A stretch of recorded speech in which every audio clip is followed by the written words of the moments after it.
Hey guys, Shawn with AFK Allies, and I'm here with another television show review. This time I'm talking about the Netflix original series, The Umbrella Academy, Episode 2, Run Boy Run.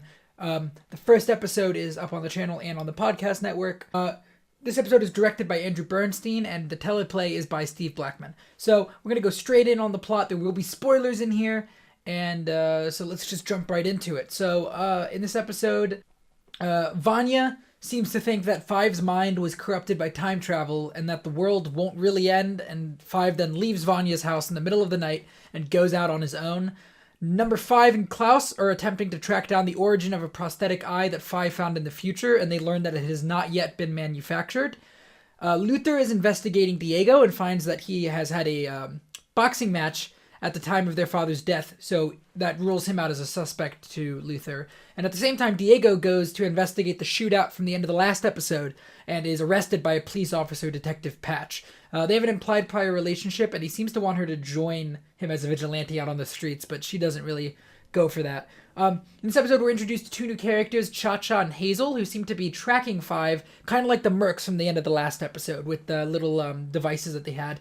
And they in this episode, they track down a witness from the last episode's shootout, the older guy who got the eclair, and they interrogate him. Vanya is revealed to be a violin teacher and meets her newest student, Leonard, and we'll talk about him later. Five visits a department store to see Dolores, who we mentioned in the last episode, and is supposedly his companion in the future while he was stuck there for 30-some years, and we learn that she's really a store mannequin. And while he's there, he is attacked by Cha-Cha and Hazel, and in the middle of the fight, his powers stop working. But he manages to hide until the police show up, scaring off the 2 mercs. Detective Patch discovers the dead body of the witness Cha-Cha and Hazel interrogated. Allison discovers a disturbing tape of her father while watching old surveillance videos from her childhood, and she tells Luther right before the episode ends. And at the end of the episode, we have this nice little scene of Five in the future, right after jumping, discovering that the world has ended, and he stumbles upon the corpses of his fellow siblings, but he doesn't realize who they are until he sees Klaus's umbrella tattoo. So that is what happened in this episode really quickly. So let's just get into the characters now. So, number 1, Luther. Luther doesn't do a whole lot this episode. He talks to Allison and he kind of tracks Diego a bit, but he didn't really have any standout moments for me. Diego, we got a nice view into Diego's personal life with the introduction of Detective Patch. And he's apparently not the one who killed Hargreaves, but there's still the question of how he has the monocle, and I'm very interested to see how they explain that. Moving on to Allison. Allison, again in this episode, didn't do much in relation to the main plot for most of the episode. There was some slight character building between her and Vanya throughout the episode, but I'm not entirely sure if Allison actually ever changes as a result of these moments, and she gets pretty much as this unimportant side plot until it leads her to the footage of Hargreaves that upsets her so much at the end of the episode. Like last episode, I feel like she's really being wasted and there's not a whole lot going on for her character. Klaus is still my favorite so far, and we got to see more of Ben in this episode, and I really enjoy his relationship with Klaus. I think that Klaus was somehow related to Ben's death, seeing as he seems to appear to him so often. And Klaus has some really good funny moments, but this was really Five's episode. It's his episode, in my opinion. Five was the most interesting character this episode, and he's probably the most interesting character on the show. The scene at the beginning of him jumping through time for the first time was really well done. Just him being ecstatic about using his powers, then immediately getting hit with the repercussions when he gets stuck in the future. He offhandedly mentioned Dolores last episode as being his only company for some 30 years, and it was really depressing to find out that Dolores was a mannequin. I kind of saw it coming as soon as he went to the department store, and he was like, he said her name, he was like, Dolores, and I was like, yeah, it's gonna be a mannequin, but it was still extremely depressing.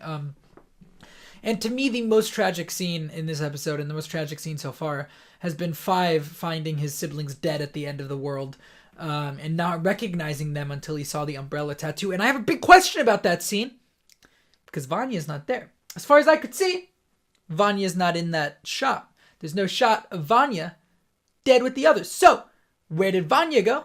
And why wasn't she among the dead? I need answers. I need to know where she was.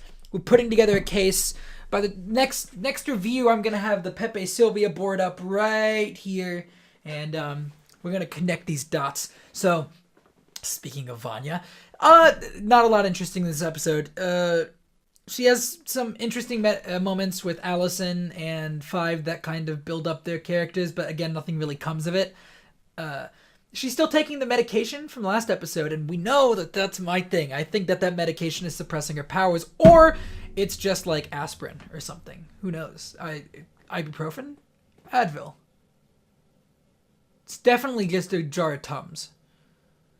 Yeah, that's what it is. It's Tums. But she does have one little interesting thing. She meets Leonard, who immediately is the new violin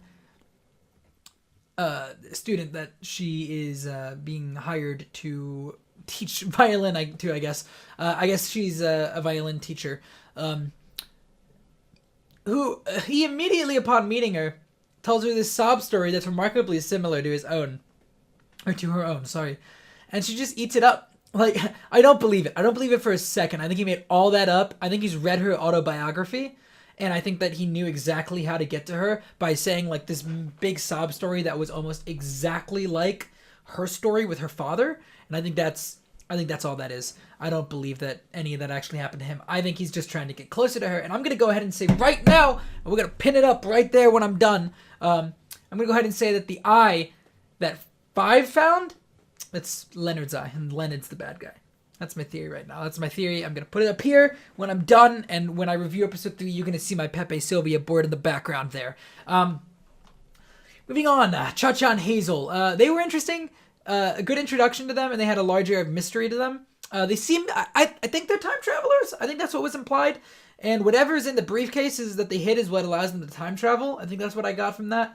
And I had this crazy thought that I wonder if whatever organization that they're a part of could be related to the other kids that were born in 89 that were not adopted by Hargreaves. Like, if they're the rest of the kids. Because, like, what happened to those other kids? There was a bunch of them, and only 7 of them got adopted. So I'd really like to know what happened to them.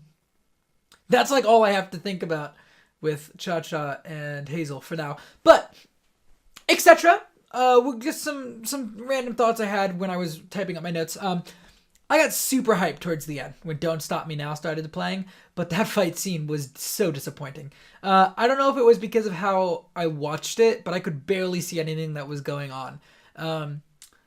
There was a lot of really cool stuff happening when I could see what was happening, but it was just so dark, and I couldn't see what was really going on. There was one point where it looked like Five killed one of the 2 mercs, one of the agents. But then they were fine in the next shot, and I wasn't really sure what happened. I don't know if, like, they just cut the arm, but it was bad editing, and it made it look like they cut the neck. But I really thought he killed one of them, and then they were just fine in the next shot. But if I had to guess, I'd say that the budget on the show is just pretty low, and they're trying to cover up the action by just making the scene very dark. Another idea I had while I was watching the show, actually, and I wrote this down, was that I'm in love with the world's aesthetic. It kind of reminds me of a series of unfortunate events in that the world itself is kind of, almost looks like a toy set, right? Like, when you get a shot of, like, a city block, it kind of looks like a toy set until you zoom in, and then you get into the set and the actual, like, live action stuff. But, and it's obviously a lot more, like, it's a lot grittier and a lot dirtier, the areas, than a series of unfortunate events did. But I thought that was a really cool, that's a really cool aesthetic that I'm really enjoying on the show. So, overall, I'd rate this episode a 7 out of 10. I didn't like it quite as much as the first one, and I chalk a lot of that up to being that the siblings were split up into little groups this time, and we didn't really get any of that big group dynamic that we got in the first episode for about half the first episode. So, ranking the episodes, I'd put it at episode 1. We only see each other at weddings and funerals is number 1 right now, and number 2 is episode 2, Run Boy Run. And I'm going to update those every episode. I'll update my rankings of the episodes. So, thank you for watching. Please like, comment, share, subscribe. Go to our podcast feed. We have a podcast. the AFK Cast. It's afkcast.podbean.com. We upload audio versions of most of our reviews on there, and we're gonna have we have a longer podcast that we do that will be up on there as well. And I'll put the links to that into the description. We also have a Twitch channel that sometimes get used. I used it when I was streaming all of Kingdom Hearts 3.